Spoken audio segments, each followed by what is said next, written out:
Good evening and welcome back. So, we're now going to try to lay the foundations for one of the most powerful and useful tools in all of physics, but certainly really something wonderful for the purposes of physical biology.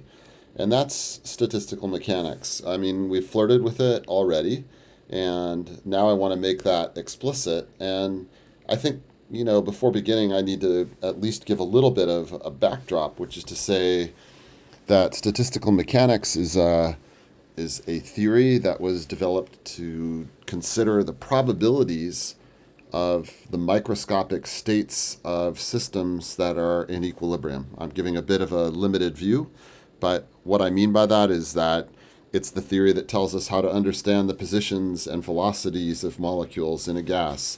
It's the theory that tells us how to understand the orientations of the spins in a magnetic material.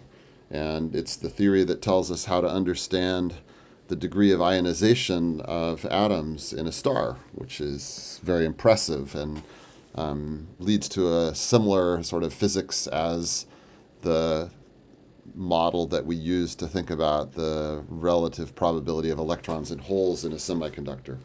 So anyway, this is it's something that whole courses are given about, and therefore, by definition, my introduction to the foundations is going to be superficial, and for that I apologize. And I will even add some vignettes that are a bit more rigorous about the whole subject. So what I want to do is I want to introduce a protocol, and when I talk about the statistical mechanics protocol, in a way I want you to have in mind what you might remember as the mechanics protocol. And what I mean by that is, let's just consider when we first learn mechanics, especially the mechanics of bodies in equilibrium, what we do is we follow a protocol. We identify the body that we're interested in, or bodies, and then we faithfully write down a so-called free body diagram.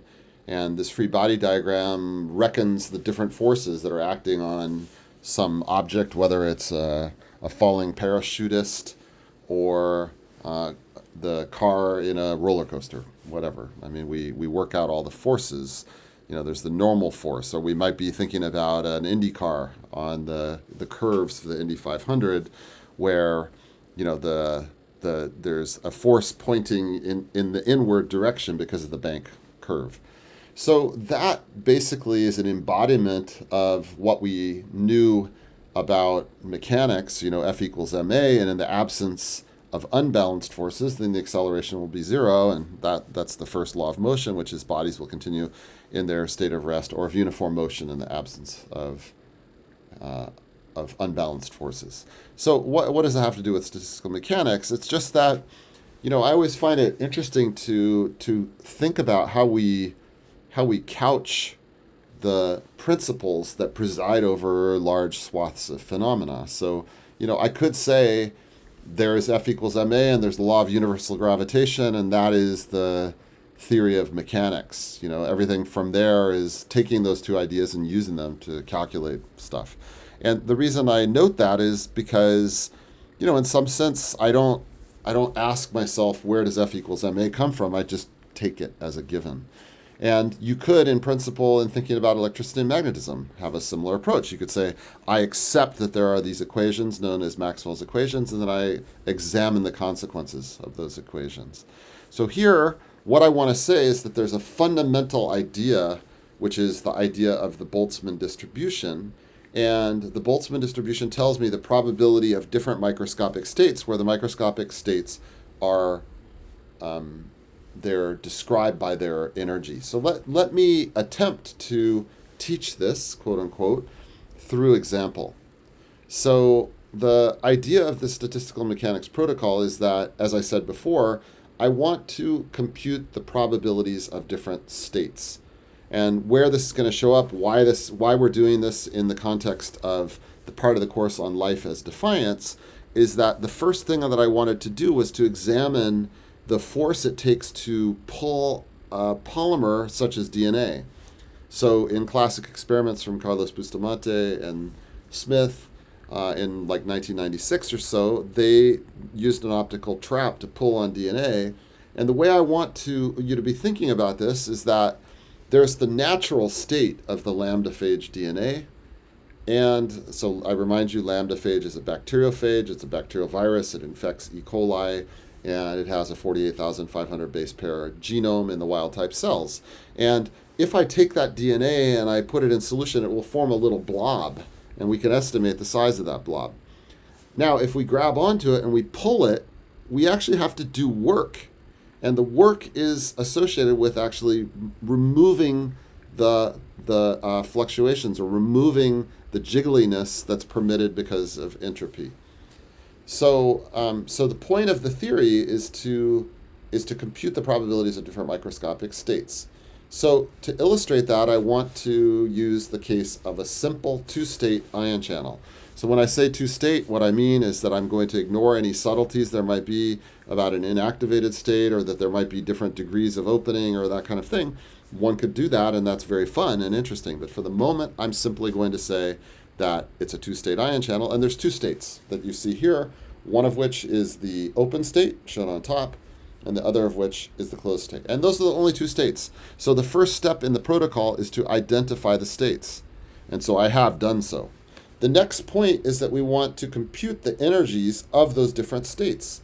So here I show you that the energy of the closed state is lower than the energy of the open state. And that would incline us to the view that the probability of being closed is going to be higher than the probability of being open. Now, for the moment, I'm not going to elaborate on this, but you'll see it in the context of DNA pooling. I could have many different realizations of the same state. I think I actually have a diagram that could show you this, which I show you here. So each one of these configurations has the same number of ligands, and what I'm going to say is each one of them has the same underlying microscopic energy. You'll remember when we talked about entropy, I said, well, entropy is, according to the Boltzmann treatment, S is equal to KB log W, where W is the number of microstates. And here I'm just saying these different microstates have the same energy, and so there's a multiplicity associated with those different microstates. So for our purposes for now, the multiplicities are 1. And then to obtain the probabilities of the different states, what I do is compute a so-called statistical weight. The statistical weight is the product of the multiplicity, which in this case is straightforward because the multiplicities are 1, and then times e to the minus the energy of the state of interest divided by kBt. So that is the statistical weight. So now, if my goal is to find the probability, for example, of the open state, what I will do is I will construct a ratio. The numerator will have the statistical weight of the open state, and the denominator will have the sum of the statistical weights of all of the different possible competing states, and that's known as the so-called partition function. The name's not that important, but z is equal to the sum over all states of e to the minus energy of the state of interest divided by kBt. kBt is the, as I will point out many times, this is the natural energy scale of physical biology, and it has a value of something on the order of 4 times 10 to the minus 21 joules, which is the same as 4 piconewton nanometers. And as you'll see as we proceed, this thermal energy scale is a statement about how accessible a given state is. And I'm going to use the example of me levitating to try to convey that idea, because me levitating is very, very unlikely. Because my potential energy, MGH, is huge in comparison with kBt. That's the key observation to make. So I just here just wanted to point out that, the Boltzmann weight says that the statistical weight of a given state is of the form e to the minus the energy of that state divided by kBt, and that's what the profile looks like. So in other words, as the energy of the state of interest gets larger and larger, the statistical weight and thereby the probability for that state becomes smaller and smaller. So let me use as an example levitation, as I mentioned a moment ago. So let's take me or this person doing yoga as an example and ask the question of the probability that I will levitate. So I basically am going to compare two states. So I'm going to compare the probability that I've levitated to height h to the probability that I'll be sitting on the ground. And that's going to be of the form e to the minus mgh over kbt divided by e to the minus 0. Why did I write this down in this form? Because I'm going to take my 0 of potential energy to be when I'm sitting on the ground. And then if I levitate by 1 micron, then my potential energy has gone up by an amount mgh. And let's compute that for me. So m is 100 kilograms. G is 10 meters per second squared, and h is going to be 10 to the minus 6 meters. And you can see that this yields something like, so 10 to the 3, so 10 to the minus 3. And then if I'm interested in mgh over kbt, so that's going to be 10 to the minus 3 divided by 4 times 10 to the minus 21, which gives me a 1/4 times 10 to the 18th. So what do I learn from that? What I learn is that I'm not quite sure about this figure, actually. That seems like a mistake. I'm going to have to think about it. Let's see. Oops. Sorry, I lost my screen. Let me share again.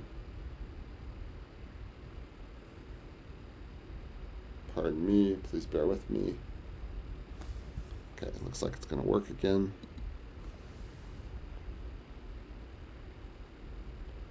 Right, so at any rate, now if I consider the mass of a bacterium, that's going to change by 17 orders of magnitude. Why do I say that? Because a bacterium has a mass, let me add a page here. So, add page, oops. Oh, I didn't realize that this figure is actually attached, so hold on a sec. Okay, so mass of a bacterium is of order 10 to the minus 15 kilograms. And so if I want to compare the mgh over kbt for bacterium, m bacterium gh over kbt, that's going to be 17 orders of magnitude down. So I'll have 1/4 times 10 to the minus 17 times 10 to the 18, which is of order 10 to the 10 over 4.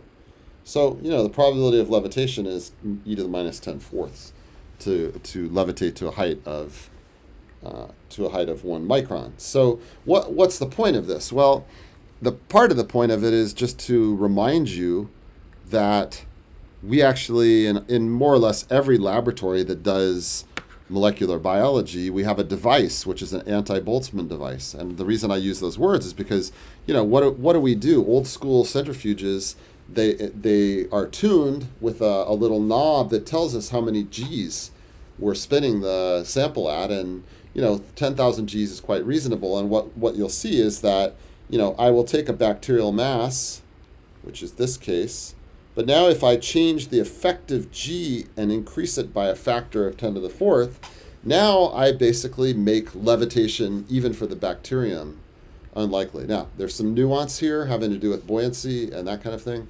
I'm ignoring all that. I'm just trying to give you a sense of what this Boltzmann distribution and what the statistical mechanics idea is all about. So to put this in perspective, I talked about this notion of the comparison of deterministic energies and thermal energies, and that's very, very important. We'll constantly be asking ourselves, what's the scale of some energy of interest, whether it's the force of a motor pulling along a cargo, or alternatively, the electrostatic energy if I remove a hydrogen ion from a protein, anything of that variety, there's an energy scale that goes with that. And I want to compare that energy scale to the thermal energy. So it's very amusing because we can use exactly this idea to estimate the height of the atmosphere. And the reason I say that is that what I'm looking for is the condition shown here where the potential energy of the molecule is actually comparable to the thermal energy. So if I'm at a lower altitude, if I'm down here in this region, then MGH is small compared to KBT, and what that means is that a thermal boost, a collision, will cause the molecule to jiggle around, and it can actually increase its altitude. But by the time I get up to around 10 kilometers, that's the scale at which the MGH of oxygen and nitrogen molecules is comparable to the thermal energy. And so this idea of constructing thermal energies in which we, in the numerator we have some deterministic energy of interest, and the denominator we have a thermal energy, is very powerful. We can use it for electrostatics, as I mentioned a moment ago. We can use it for springs. For example, I can figure out how large a fluctuation I would expect for a bead that's in an optical trap. I can ask the question, how large will its Brownian motion be? Because what you're looking at is a fluctuating particle in a quadratic potential. And so in that case, if I have an optical trap like this, then what I'm expecting is that the E trap, which is going to be 1/2 kx squared, is going to be equal to kBt. And so in that instance, what I will find is that the x squared is equal to kBt over k. So, I can use this analysis in order to estimate the size of the excursions of molecules. And you see that as I increase the temperature, the excursion will actually increase. Okay, did I want to say anything else at this point? I guess the key point that I want to make is that what I've done in this little vignette, in this superficial but first introduction to statistical mechanics, is I've tried to give you an indication of the rule, the F equals ma, if you will, of statistical mechanics. What is the F equals ma? It's the Boltzmann distribution. What does the Boltzmann distribution tell us? It says if you want to know the probability of finding a given microstate labeled by the index I, well, then the probability of that state is given, according to Boltzmann, by e to the minus, the energy of that state, normalized by kBt. And then in front of that, I have this parameter, or this function known as the partition function, 1 over z, which corresponds to summing over the e to the minus energy of all of the different states. So I think that's really the key points that I wanted to make as a first introduction to statistical mechanics.